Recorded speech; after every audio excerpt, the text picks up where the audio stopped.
এখানে আমি ঘুম থেকে উঠেই দেখি বাজার করা সবকিছু ডান।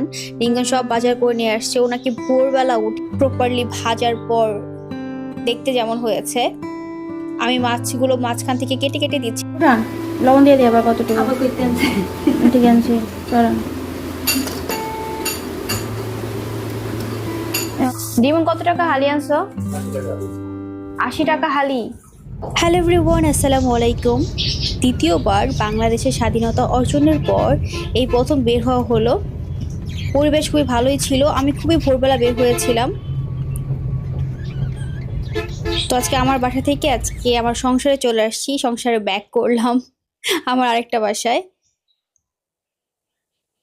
তো যেহেতু ব্রেকফাস্ট করে এসেছিলাম আর ব্রেকফাস্ট করা হয়নি, আজকে দুপুরে রান্না হয়েছে দেখলাম চিকেন, সেই সাথে পোলাও, ডিম, এই তো এগুলো।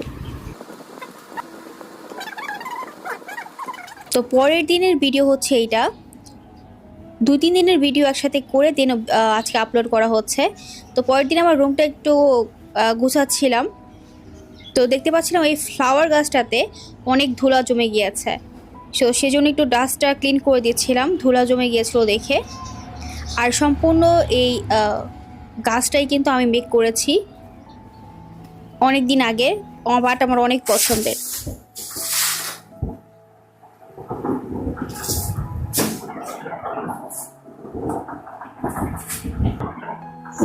এই যে এটা পাকে গেছে বেশি। কি বলছে? না মাঝারি পাকা গুলো আনবা না, ইয়াগুলো আনবা না। এখানে করলা আছে না, কালকে কাকরোল হবে, কারণ না হলে কাকরোল নষ্ট হয়ে যাবে। এটার মধ্যে কি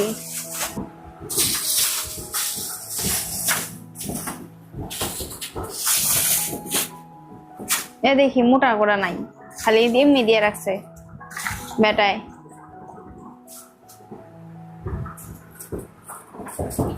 অনেকগুলো সবজি আনছো। এখানে ডিম আছে, এক্সপেন্সিভ ডিম। হ্যাঁ না, ফ্রিজে রাখলে আর কি হবে। ডিম কত টাকা হালি আনছো? 80 টাকা হালি।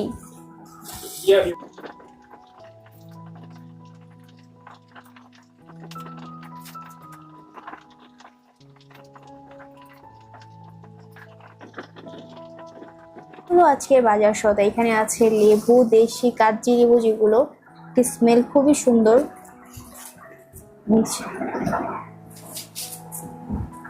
এখানে আছে লটকন, দেশি লটকন। আর এখানে কয়েক রকমের সবজি, করলা, ঝিঙ্গা, নাতুন্দল। আর এটা হলো কাকরোল, সেই সাথে আছে ঢেঁড়স, বটবটি, পটল। আর এই যে এক্সপেন্সিভ কি যেন, কাঁচামরিচ। এখনো অতিরিক্ত এক্সপেন্সিভ হয়ে যায় নাই, 350 টাকা কেজি এখন।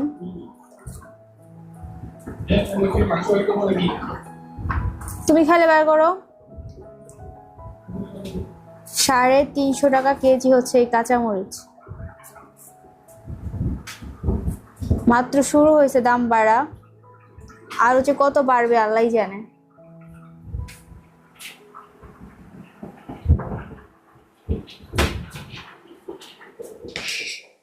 তো এই ফুটেজটা হচ্ছে আরেকটা দিনের নেক্সট ডে মর্নিং এর ভিডিও, যেখানে আমি ঘুম থেকে উঠেই দেখি বাজার করা সবকিছু ডান। রিঙ্গন সব বাজার করে নিয়ে আসছে। ওনাকে ভোরবেলা উঠে বাজার চলে গিয়েছিল, মাছ মাংস সব নিয়ে আসছে। অ্যান্ড আমাকে দেখানোর জন্য ও মুরগি না কেটে তারপর আস্ত মুরগি নিয়ে আসছে। মানে আস্ত মুরগি দেখলে আমার খুব ভালো লাগে কেটে আনলে ওটা কিছু আর ফিলিংস থাকে না। তো দেশি মোরগ নিয়ে আসছে। আর এখানে বিলের মাছ নিয়ে আসছে, দেখতে পাচ্ছেন মিক্সড মাছ, যেটা শিং মাছ, কই মাছ, দেন ট্যাংরা মাছ, সব মিক্সড মাছ নিয়ে আসছে। আর কবুতরের মাংস আমার জন্য একসাথে ছিল সব, বুঝো নাই? ওই মিক্স ছিল, অনেক সময় এটা একসাথে মিশে যাবে। কবুতরের মাংসটা না 1 উইকের বেশি ফ্রিজে রাখলে আমার কাছে মনে হয় এটা থেকে একটা ব্যাড স্মেল আসতেছে। তো যার কারণে আমি সবসময় লিখনকে বলে দিই হয় একটা না হলে দুইটা, এর থেকে বেশি না। দরকার হলে আবার যখন যাবা তখন আবার নিয়ে আসবা।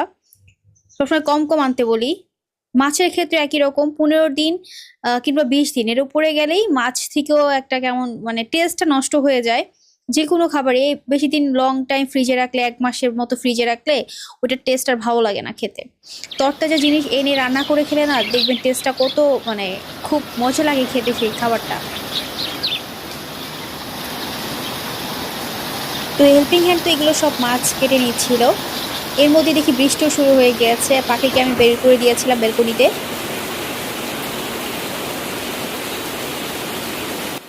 তো বৃষ্টি অতিরিক্ত আসলে কি হয়, পানির ঝাপটা পাখির গায়ে লেগে যায়, মানে ভিজেও যেতে পারে, ঠান্ডা লাগতে পারে। এই জন্য আমি পাখি বৃষ্টি প্রচুর আসলে তখন আমি আবার রুমে নিয়ে আসি।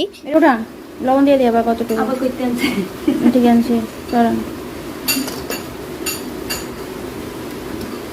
এখন মরবেই না, মরে যাবে কোথায়? কই মাছে প্রাণ বলে কথা আছে অনেকটা, ওই রকম।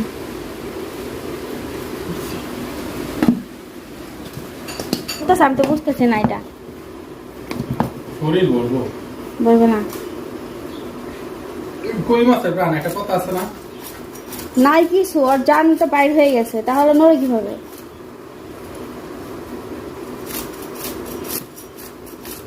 শেষ মনে হয়, শেষ। আর কত বাঁচবো?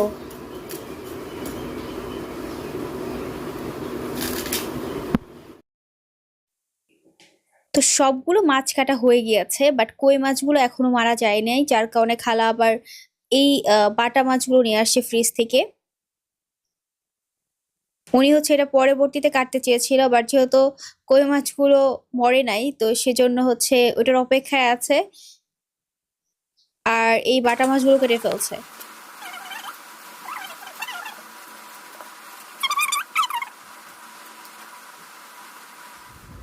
আর এদিকে খালাকে আমরা বলছিলাম যে তাহলে মাছটা রেখে আপনি বরং ব্রেকফাস্টটা করে নেন। খালা এখনো ব্রেকফাস্টটা করে নাই, আমরাও করি নাই। তো আমার আবার ক্ষুধা লেগে গিয়েছে, তো সেই জন্য আজকে সকালে করা হয়েছে খিচুড়ি আর ডিম ভাজি। তো এটা দিয়ে আজকে সকালে ব্রেকফাস্টটা করে নেব। খালা বলছে যে খালা হচ্ছে মাছ সম্পূর্ণটা কেটে তারপর হচ্ছে খাবে। বাগান মতন মিলবে একটি নাম। আর আমার ল্যাটকা খিচুড়ি খুবই ভালো লাগে সকালে। সকালে আমাদের বাসায় রান্না হলে ল্যাটকা খিচুড়িটাই রান্না হয়।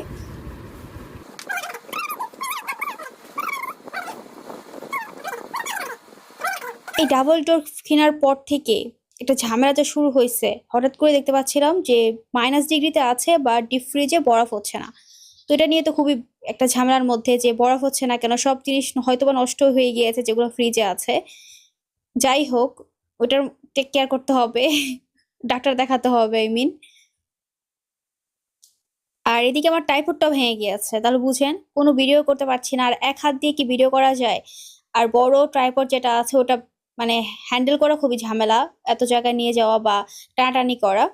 এটা আমার কাছে খুবই ভালো লাগে, যেহেতু ছোট, হ্যান্ডেল করতেও সহজ, ক্যারি বাহিরে গেলেও ক্যারি করতে খুবই সহজ।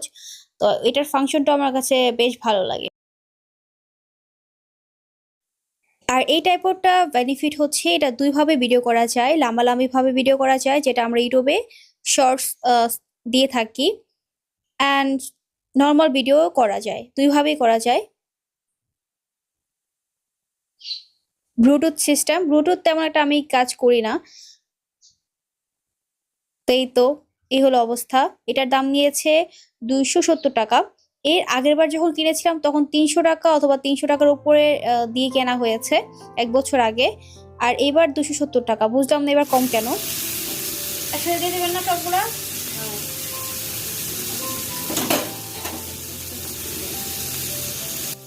আর সকালে কি আমার হাজবেন্ড যে মাছগুলো নিয়ে আসছে, তো সেগুলো আজকে রান্না বান্না করা হবে। যেহেতু তরতাজা মাছ, তাজা তাজা মাছ খাওয়ার স্বাদই আলাদা ফ্রিজে না রেখে। তো সেই জন্য ভাবলাম আজকে এইগুলো মানে টেস্ট করে দেখি যে কেমন। আর কেনার সময় নাকি বলে দিয়েছে এটা হচ্ছে একদম বিলের মাছ, মানে পিওর দেশি। তো দেখা যাক কেমন হয় টেস্ট। আর সে সাথে হচ্ছে আজকে আবার রান্না করা হচ্ছে লাউ দিয়ে হ্যাঁ অনেক বাজার আছে। শোল মাছ দিয়ে। তো অনেক দিন ধরে এই আইটেমটা খাওয়া হচ্ছে না, সেই শীতের মধ্যে খাওয়া হয়েছে, মাঝখানে মনে হয় দু একবার খাওয়া হয়েছে। আর আজকে ভাবলাম যে লাউ দিয়ে তাহলে শোল মাছ দিয়ে রান্না করা হোক। এই শোল মাছটাও ওই মিশানো মাছের মধ্যেই ছিল। যেহেতু খালা আজকে অনেকগুলো মাছ কেটেছে, তো সেজন্য আর অন্য আইটেম বলি নাই রান্না করতে। সিম্পল একটা আইটেম, জাস্ট একটা তরকারি রান্না করা হয়েছে আর মাছ ভাজা করা হচ্ছে।